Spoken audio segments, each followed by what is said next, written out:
محترم ناظرین، ذاکر ساحل YouTube channel اور فیس بک پیج پر آپ کا خیر مقدم ہے۔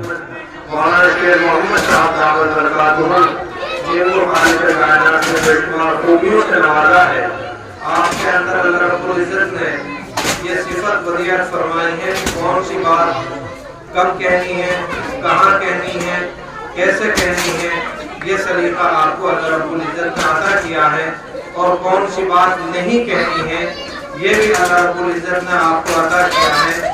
تو میں بڑے ہی ادب اور احترام کے ساتھ آپ سے درخواست کر رہا ہوں ان الفاظ کے ساتھ کہ کون سی بات کب کہاں کیسے کہی جاتی ہے، یہ سلیقہ ہو تو ہر بات سنی جاتی ہے۔ آپ تشریف لائیں اور اپنے ناصحانہ کلام سے ہم سب سامعین کو محظوظ فرمائیں۔ رب العالمین والصلاة والسلام على أشرف الأنبياء والمرسلين أما بعد قال الله سبحانه وتعالى في كتابه العظيم أعوذ بالله من الشيطان الرجيم بسم الله الرحمن الرحيم يا أيها الذين آمنوا اذكروا الله ذكرا كثيرا وسبحوه بكرة وأصيلا صدق الله العظيم۔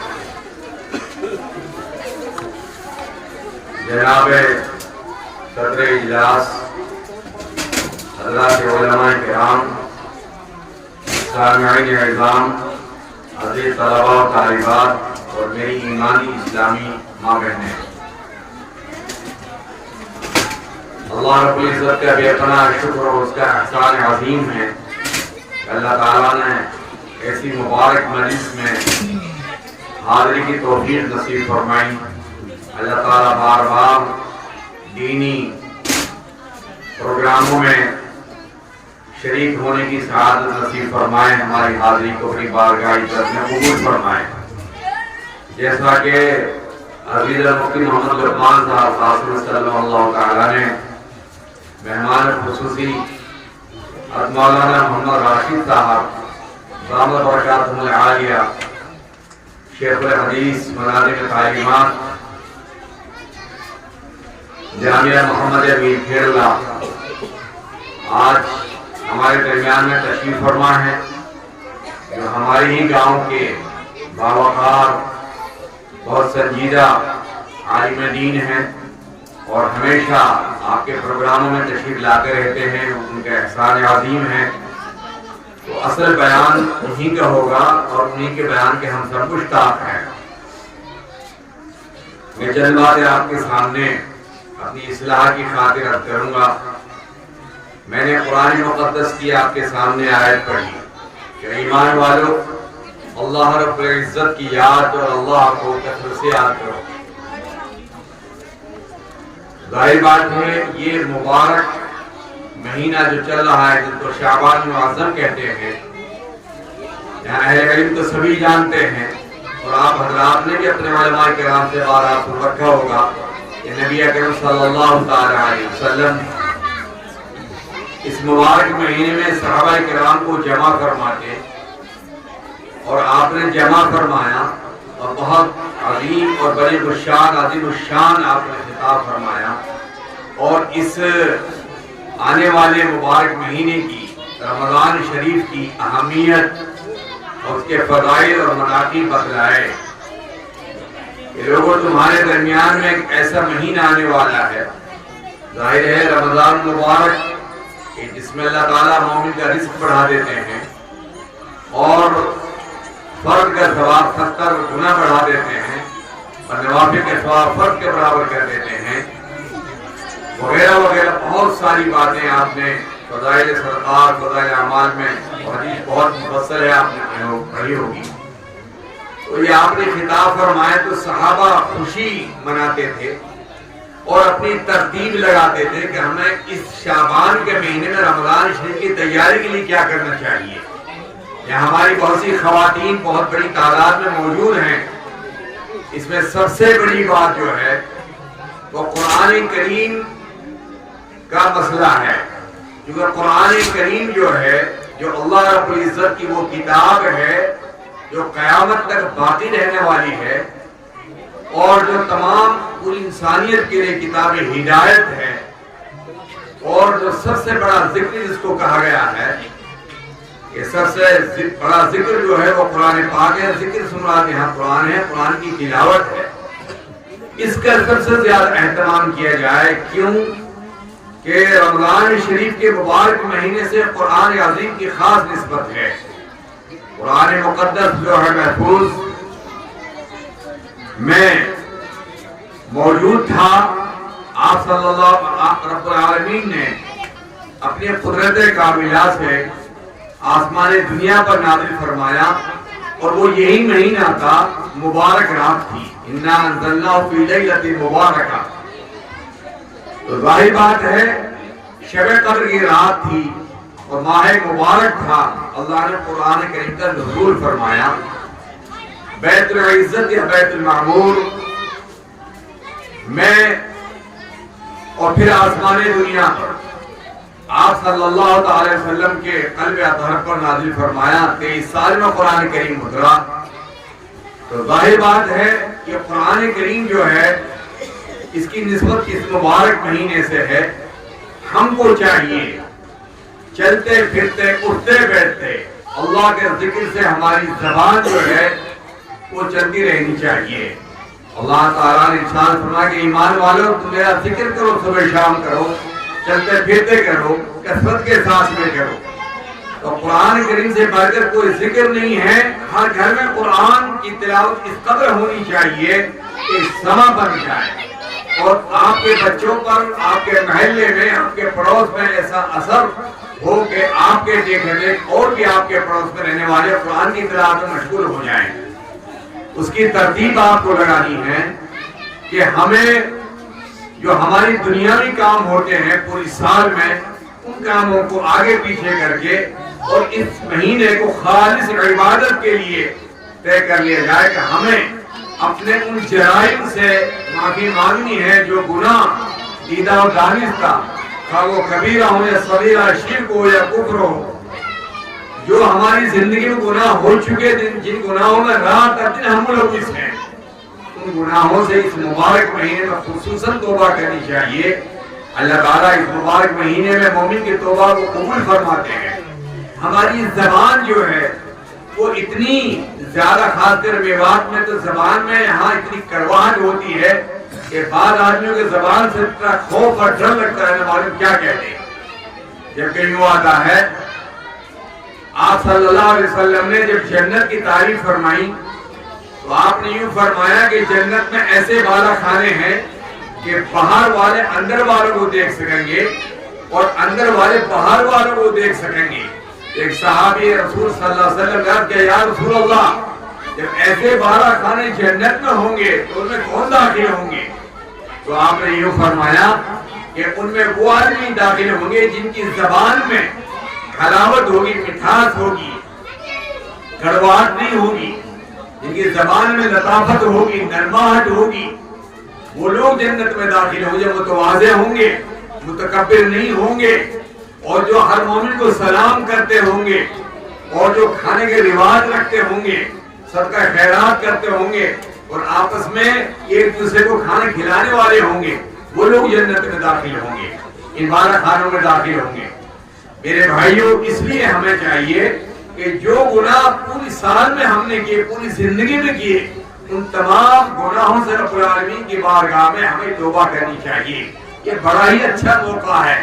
تو صحابہ کیوں خوش ہوتے تھے، بلکہ یہ تمنا کرتے تھے کاش پوری زندگی رمضان شریف ہی کا مبارک مہینہ ہوتا. اور جو یہ مبارک مہینہ ڈھلتا تھا صحابہ اداس ہوتے تھے. میرے بھائیوں، آج تو آپ کے لیے مختلف قسم کے کھانے دسترخوان پہ تیار ہوتے ہیں. صحابہ کرام نے کھجور کی ایک ایک گٹھلی سے افطار کیا ہے اور گزر بسر کیا ہے. آپ روایات میں پڑھ کے دیکھیں، تاریخ پڑھ کر کے دیکھیں تو آپ کو پتہ چلے گا ان حضرات نے کس طرح سے زندگی گزاری. تو اس لیے میرے بھائیوں، اللہ پاک نے ہم کو تمام نعمتوں سے نوازا ہے. ہمیں اللہ کا شکر ادا کرنا چاہیے اور اس مبارک مہینے کے لیے اپنے آپ کو تیار کر لینا چاہیے. جو حدیث میں آتا ہے کہ نبی اکرم صلی اللہ تعالی وسلم نوافل روزے آپ رکھتے، اس مبارک مہینے کثرت کے ساتھ بہت زیادہ رکھتے.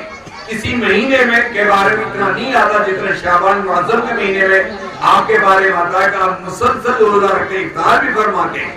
اور کیوں اپنے آپ کو ماہ مبارک رمضان شریف کے لیے تیار کرتے تھے. اس لیے ہمارے خواتین کو بھی چاہیے, ہماری عورتوں کو, ہمارے مردوں کو بھی چاہیے کہ مسجد اور اپنا گھر, مسجد بھی اللہ کے کلام کی تلاوت سے گونجے, یعنی سب سے زیادہ قرآن پاک کی تلاوت کی جائے, فرائض کا اہتمام کیا جائے, تکبیر اولیٰ کے ساتھ میں نماز ادا کی جائے, جو ہماری نمازیں ضائع ہو چکی یا قضا ہو چکی ان کا اعادہ کیا جائے, ان کو لوٹایا جائے, اور بہت لانگ ٹائم, بہت لمبے ٹائم دعا کرنی چاہیے. جو افطار کا موقع ہوتا ہے, خاص کر وہ قبولیت کا موقع ہوتا ہے, اس کے علاوہ بھی انفرادی طور سے 2 رکعت نفل آپ پڑھ رہے ہیں, صلاۃ التسبیح آپ پڑھ رہے ہیں, تحیۃ الوضو پڑھ رہے ہیں, تحیۃ المسجد آپ پڑھ رہے ہیں, صلاۃ الحاجہ پڑھ رہے ہیں, صلاۃ التوبہ پڑھ رہے ہیں, تو اس موقع پر بھی یا فرائض آپ ادا کر رہے ہیں, اللہ رب العزت کی بارگاہ میں توبہ کرنی چاہیے. رب العالمین خود ارشاد فرماتا ہے کہ ادعونی استجیب لکم, تم مجھ سے مانگو تمہاری بات کو میں قبول کروں گا, مجھ سے دعا مانگو, اپنی التجا, اپنی تمنا, اپنے آرزو کو کہو مجھ سے, میں تمہاری دعاؤں کو قبول کروں گا. تو اس مبارک مہینے میں مومن کا سونا بھی ثواب ہے. غیبت سے, اپنی زبان کو بہتان سے, الزام سے, جھوٹ سے سمجھے, اور حرام روزی سے اپنے آپ کو بچا کے رکھنا چاہیے.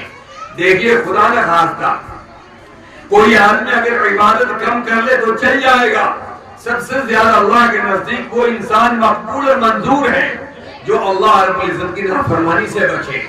عبادت آپ نے مختصر کی تو اللہ تعالیٰ راضی ہو جائیں گے انشاءاللہ, لیکن اگر آپ گناہ پر گناہ کرتے رہے تو اللہ تعالیٰ ناراض ہوں گے. تو اللہ تعالیٰ ناراض ہوتے ہیں اللہ تعالیٰ کی نافرمانی سے. نافرمانی سے ہم کو بچنا چاہیے, چاہے نیکی کم ہو لیکن اللہ تعالیٰ کی نافرمانی نہیں ہونی چاہیے. اور یقیناً ہم گنہگار ہیں, ہم سے بے پناہ روئے زمین پر گناہ ہوئے, ان گناہوں سے ہمیں ہر وقت توبہ کرنی چاہیے. ہمیں رات کا موقع ملے گا. قرآن کریم پر حضرات کے خدمت میں میری گزارش ہے, جو لوگ ایسے حافظوں کو تلاش کرتے ہیں کہ تراویح جلدی جلدی ہو, وہ ظلم کرتے ہیں. وہ پڑھانے والا بھی گنہگار, پڑھنے والے بھی گنہگار.